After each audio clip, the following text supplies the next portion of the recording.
novinha, que vai inaugurar com a turma, que vai começar o segundo módulo em agosto. Dito isso, vamos orar ao Senhor, para que Ele esteja nos conduzindo a toda a perfeição, a toda a verdade, através do Espírito Santo, que habita em nós e fala conosco nesta noite. Querido e amado Deus, nós agradecemos o Senhor pelo Teu favor, pelo Teu bem, que a Tua palavra penetre em nossos corações, nós agradecemos por tudo que tem feito e vai continuar fazendo. Nessa noite, venha a nós sobre o Teu reino, Senhor Deus, trazendo justiça e iluminando nossa mente e o nosso coração, para compreendermos as grandezas da palavra que vai ser ministrada nessa noite, em nome de Jesus. Amém e amém. Queria que você abrisse sua Bíblia, livro de 2 Crônicas, livro de 2 Crônicas, capítulo 20. Esse é um texto que eu já preguei,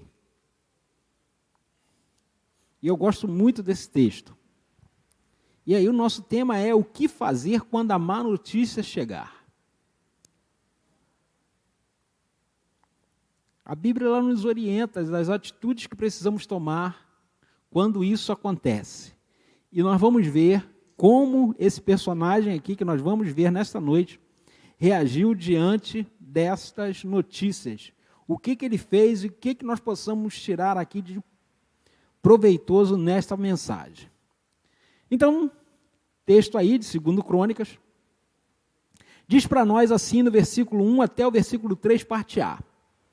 Depois disto, os filhos de Moabe e os filhos de Amon, com alguns meunitas, vieram para fazer guerra contra Josafá.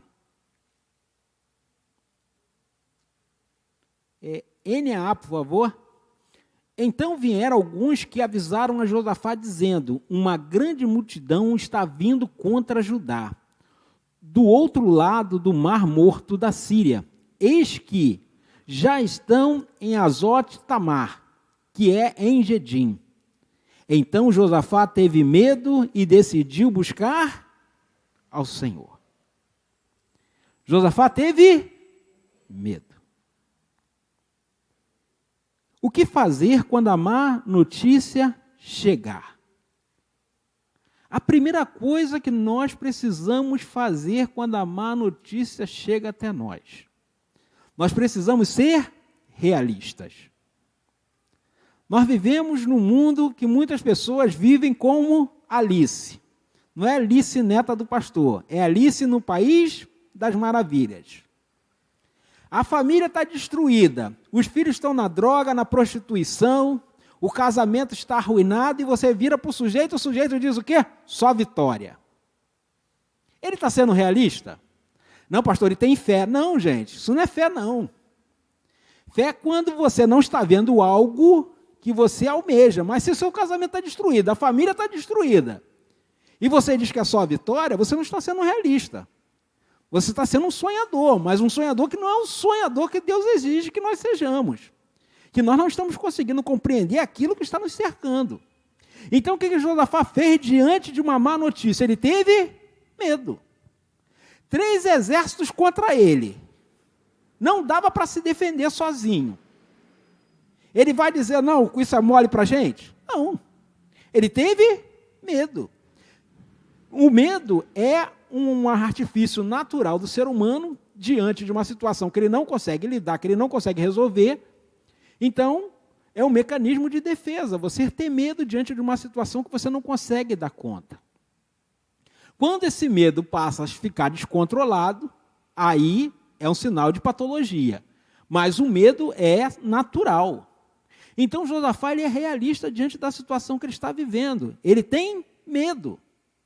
Então, a primeira coisa que nós precisamos entender, precisamos ser realistas. Não podemos viver como Alice no País das Maravilhas, achando que está tudo certo quando está tudo errado. Então, a primeira coisa que o Josafá faz, ele é realista. A segunda coisa que Josafá faz, Josafá busca ao Senhor. Você precisa buscar o Senhor. Quando a má notícia chegar, busque ao Senhor. É o que Josafá faz, está na parte B aí. Decidiu buscar o Senhor. Então, primeira coisa, ser realista. Segunda coisa, buscar ao Senhor. Interessante aqui que Josafá poderia fazer o que muitos reis na época dele faziam, fazer aliança com outros reis para enfrentar o inimigo. Podia pegar o ouro do palácio, do templo, e entregar algum exército para que fossem mercenários para ele. Ele podia fazer isso, poderia fazer alianças. Mas ele decide buscar ao Senhor. A sua resposta vem do Senhor. Ele não decidiu buscar socorro nos homens, ele decidiu buscar socorro no Senhor. Então, a primeira coisa, nós precisamos ser realistas, e a segunda coisa, diante da má notícia, nós precisamos buscar ao Senhor. O grande problema nosso, que às vezes a gente vai buscar um amigo, o banco, vai buscar não sei quem, vai buscar uma corretora, vai buscar não sei... Aí, no final, quando não há mais recursos naturais e humanos, nós vamos buscar o Senhor. Mas Josafá não. Ele tem medo, mas ele vai buscar o Senhor. Então, a segunda coisa que Josafá faz, que nós precisamos entender e aprender, na hora que a má notícia chegar, nós precisamos ir aos pés do Senhor e buscar a face do Senhor. Terceira coisa que Josafá faz, Josafá pede ajuda em oração. É a terceira coisa que Josafá faz. Ele não absorve sozinho a questão, ele não absorve sozinho a situação. Ele é o rei? É. Ele é a principal figura de autoridade do reino? Sim. Mas ele pede ajuda, porque a situação não afetava só ele, afetava todo o povo, toda a nação estava em perigo. Até porque os inimigos, a intenção era dizimar Israel do mapa. Então ele faz o que? Ele busca o Senhor e pede socorro, e diz aí, e proclamou um jejum em todo o Judá, em toda a nação. Ele declarou um jejum para buscar ao Senhor, para se humilhar diante do Senhor. A função do jejum, no ano passado não, foi ano retrasado, nós tivemos um evento lá na Rua 5, do CDBB, que eu falei justamente sobre o jejum. Infelizmente, o jejum que nós vemos hoje é um jejum que não é um jejum bíblico. O jejum ele não tem finalidade de conseguir coisas. Não, o jejum é um sinal de humilhação diante de Deus. A função do jejum é essa, se humilhar diante do Senhor. Para isso foi criado o jejum. O jejum não foi para conseguir bênçãos, para conseguir carro, para conseguir casa, para conseguir porta de emprego, não. A finalidade do jejum não é essa. A finalidade do jejum é eu me humilhar em buscar ao Senhor em oração. A finalidade do jejum é essa. Então ele proclama um jejum em toda a Judá. Todos passaram a buscar ao Senhor. Ele não ficou sozinho diante da má notícia, ele buscou socorro, ele buscou ajuda. Ele buscou o Senhor, mas também buscou auxílio junto com o seu povo. Porque todos precisavam se unir diante do único propósito, buscar ao Senhor. A quarta coisa que ele faz, compartilha a situação com quem será afetado por ela. É o que ele faz. Não adianta, gente.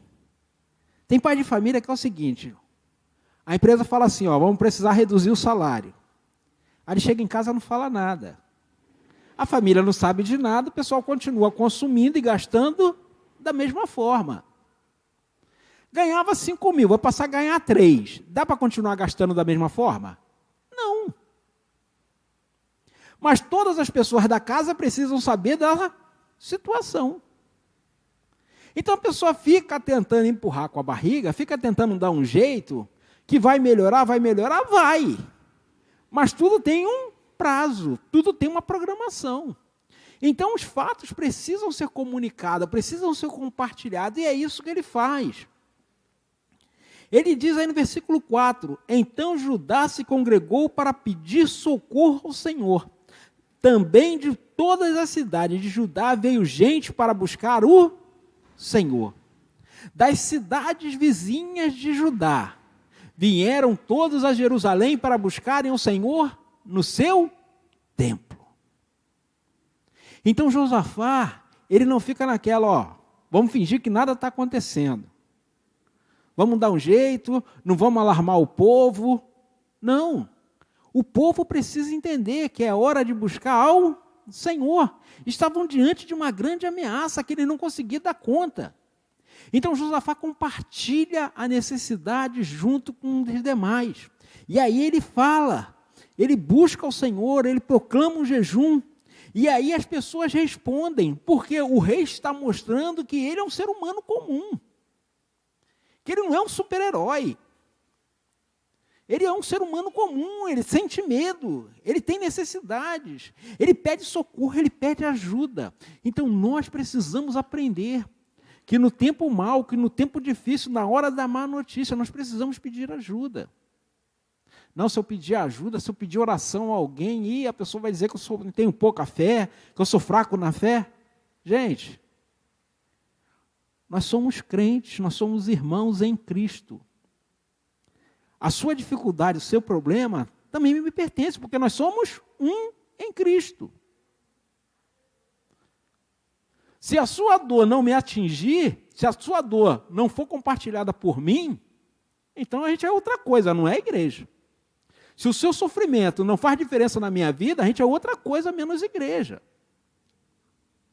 Quando alguém fica doente na igreja, nós precisamos juntos orar para que essa pessoa alcance cura, para que essa pessoa seja restituída na sua saúde.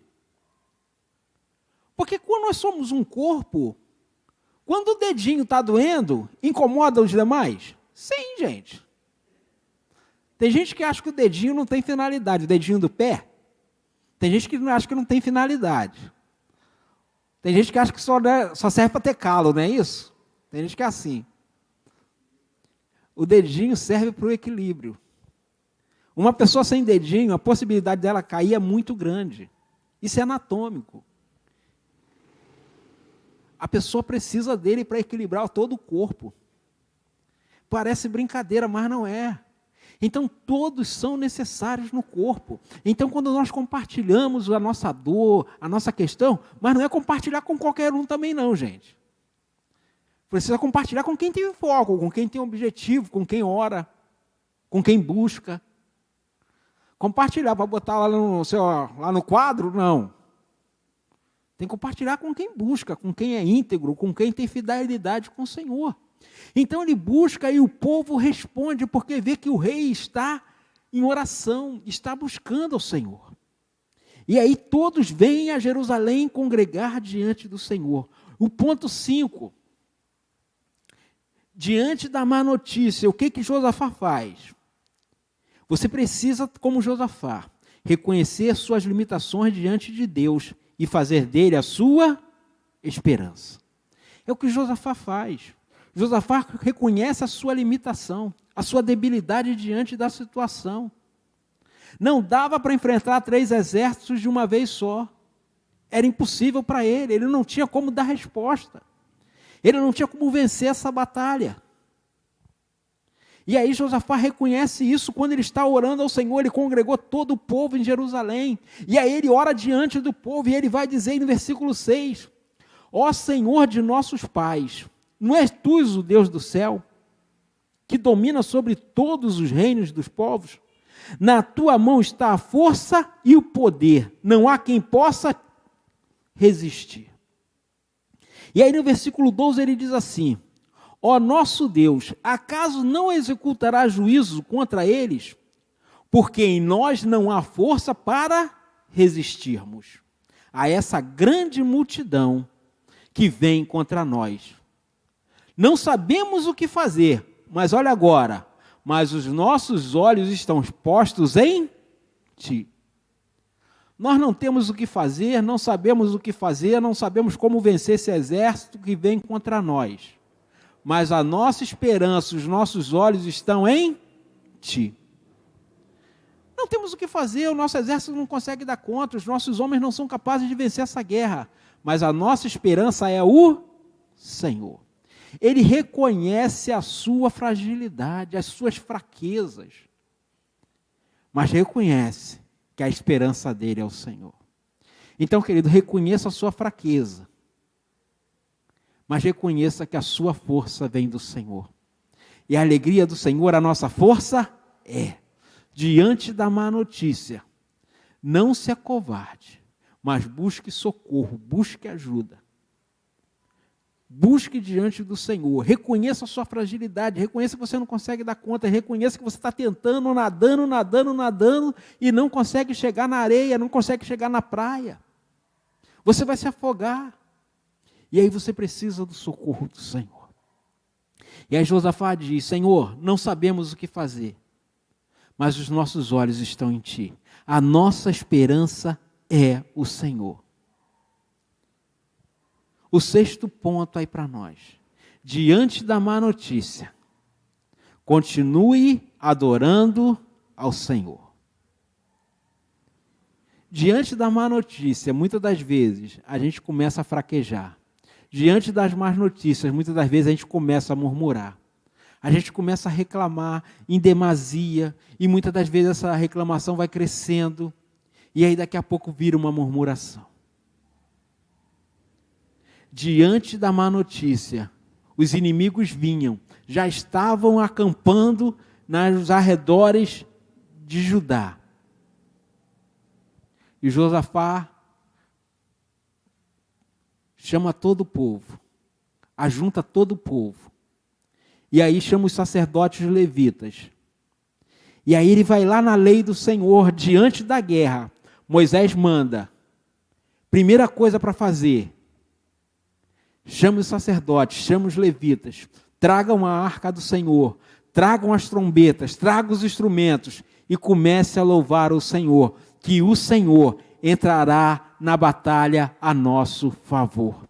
Então, no meio da batalha, no meio da má notícia, não pare de adorar, não pare de louvar, não pare de glorificar o Senhor, não pare de exaltar.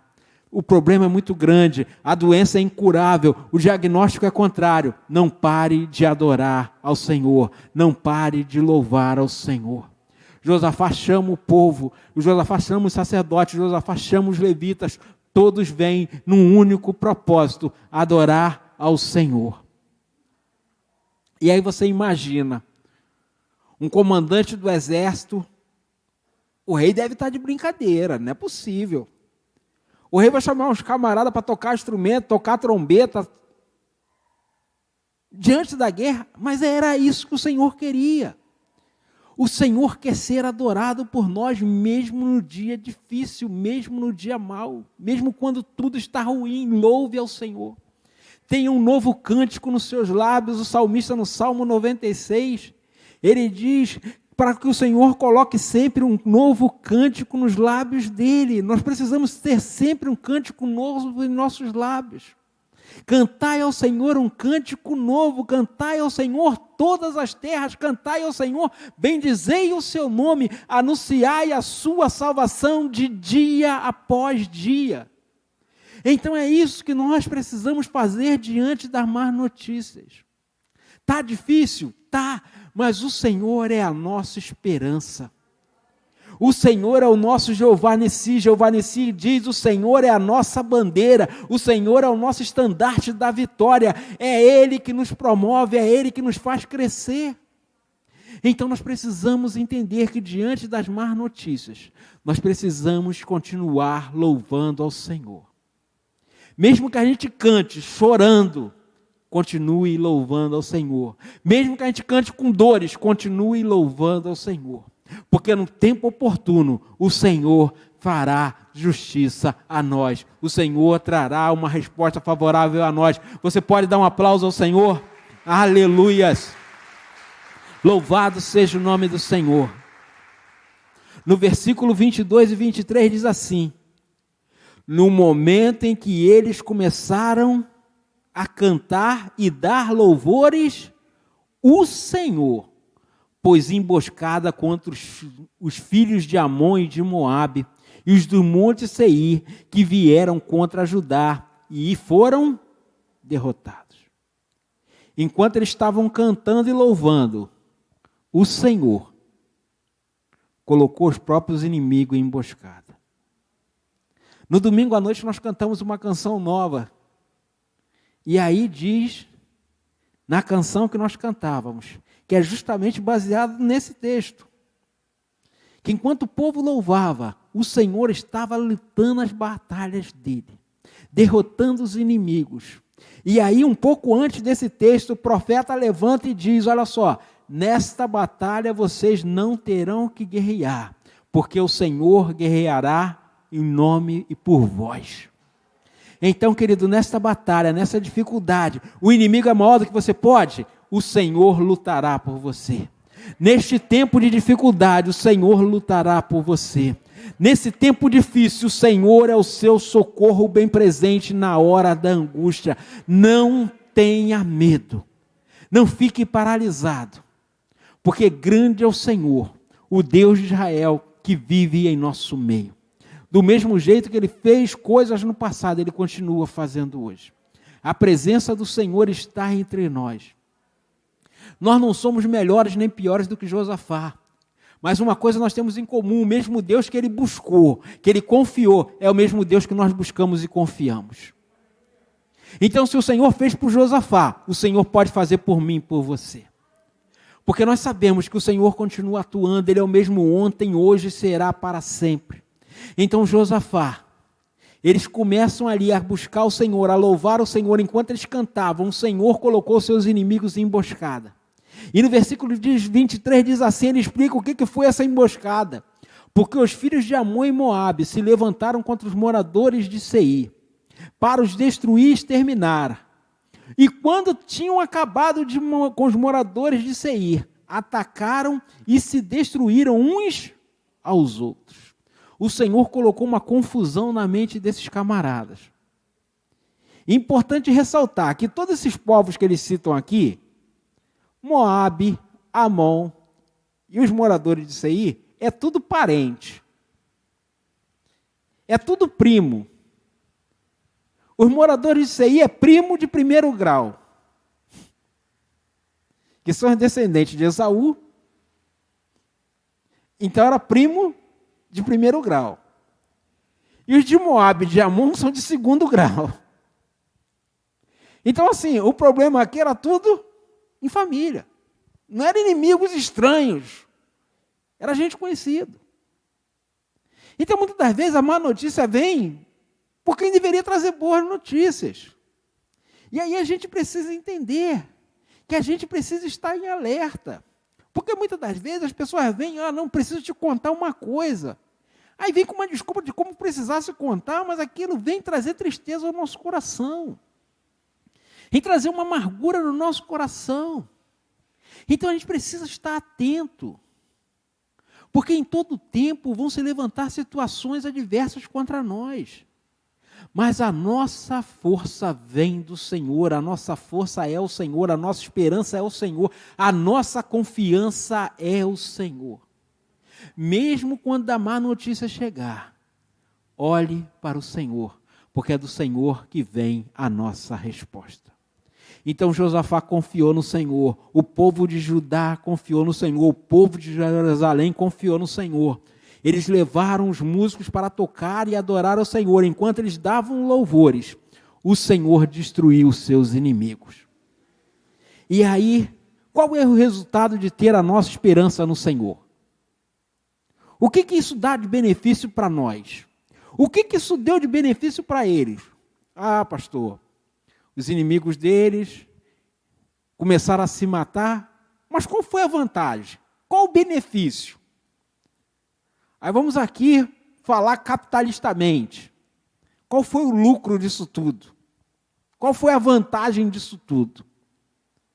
A Bíblia mostra tudo, gente. Versículo 24. Os caras se estranharam, um matou o outro matou um, que matou o outro também. Deu para entender? Não, mas um matou o outro, tá? Versículo 24. Quando os homens de Judá chegaram a um lugar alto, de onde se pode olhar para o deserto, procuraram ver a multidão, e eis que avistaram o quê? Cadáveres. Morreu todo mundo. Só tinha defunto morto lá. Estendido no chão, não havia nenhum sobrevivente. Josafá e o seu povo foram fazer o quê? Saquear os despojos, e acharam entre os cadáveres riqueza em abundância, objetos preciosos, Pegaram para si mais do que podiam levar e gastaram 3 dias para saquear o despojo de tudo que havia. Esses caras carregavam brinco de ouro, cordão de ouro, não sei o que de ouro, dente de ouro e sei lá mais o que. 3 dias para saquear os despojos. Mas por quê? Porque a confiança estava no Senhor. Esse é o resultado de colocar a confiança no Senhor. Quando você coloca a confiança no Senhor, diante da má notícia, diante do diagnóstico contrário, diante da doença iminente, diante daquilo que você pode estar olhando, e está te causando medo, está te causando dor, está te causando sofrimento, quando você coloca a sua esperança no Senhor, a resposta vem, além daquilo que a gente imagina. Porque estou bem certo que Ele é poderoso para guardar o meu tesouro até o dia final. Porque o Senhor, Ele vai além das nossas possibilidades. Então Josafá confiou, o povo confiou, eles buscaram o Senhor. E no final, o Senhor trouxe abundância. Aonde não havia nenhuma expectativa, o Senhor, além de defender eles dos inimigos, trouxe riqueza para eles. A preocupação deles era o quê? Se livrar dos inimigos, não era isso? O Senhor dá além do que pedimos e pensamos. Qual era o problema? Os 3 exércitos inimigos. O que eles pediram para o Senhor? Os livrar dos seus inimigos. O Senhor os livrou dos seus inimigos, respondeu a oração e ainda deu riquezas. Ou seja, o Senhor sempre vai além daquilo que pedimos. O Senhor sempre nos surpreende. O nosso Deus é o Deus extraordinário. Então Josafá e o seu povo, além de ter a derrota dos seus inimigos, eles também conseguem ali naquele evento riquezas além do que eles estavam pensando. E aí, para nós terminarmos, resultado de nós colocarmos a nossa esperança do Senhor, Deus vai ser glorificado diante da nossa vitória. Através da nossa vitória, através da sua cura, através da sua libertação, através da libertação dos seus filhos, através da libertação da sua família, através da conversão da sua família, Deus será glorificado. Olha só o que acontece aí no versículo 29. O terror da parte de Deus veio sobre todos os reinos daquela terra, quando ouviram que o Senhor havia lutado contra os inimigos de Israel. Ninguém mais decidiu se levantar contra Josafá, porque o terror da parte do Senhor se abateu sobre todos os seus inimigos. Então, querido, quando o Senhor fizer o milagre na sua vida, fizer o milagre na sua casa, todos poderão ver a glória do Senhor se manifestar na sua casa. Então continue crendo, continue acreditando, continue fazendo, continue orando, continue compartilhando com pessoas de oração, que oram, que intercedem. Peça ajuda em oração. E quando o seu milagre acontecer, testemunhe, glorifique a Deus, porque Deus vai ser glorificado na sua vitória. A sua vitória vai glorificar o nome do Senhor. Eu queria que você se colocasse de pé neste momento. E aí eu, como você, também sou limitado. Não sei qual é a dificuldade que você está passando. Qual é o inimigo que você está enfrentando. Qual é o desafio que você está enfrentando nesse tempo. Mas eu sei que o Senhor vai trazer respostas. Eu não sei qual é a dificuldade que você está enfrentando, mas o Senhor, nesta noite, tem respostas para as suas orações. O Senhor tem cura para a sua casa, tem cura para a sua vida, tem cura para a sua família. O Senhor vai trazer saúde, o Senhor vai restabelecer a saúde daquele que está enfermo lá na sua casa, daquele que precisa do socorro, daquele que precisa de uma porta de oportunidade, daquele que precisa de uma porta de emprego, daquele que precisa de uma libertação. O Senhor trará a resposta. Simplesmente coloque a sua esperança no Senhor, porque o Senhor responde à oração daquele que clama. Nesta noite, nós vamos declarar: se a má notícia chegar, não precisa ter medo, o Senhor virá em nosso socorro. Pode até acontecer que o dia não comece bem, que a má notícia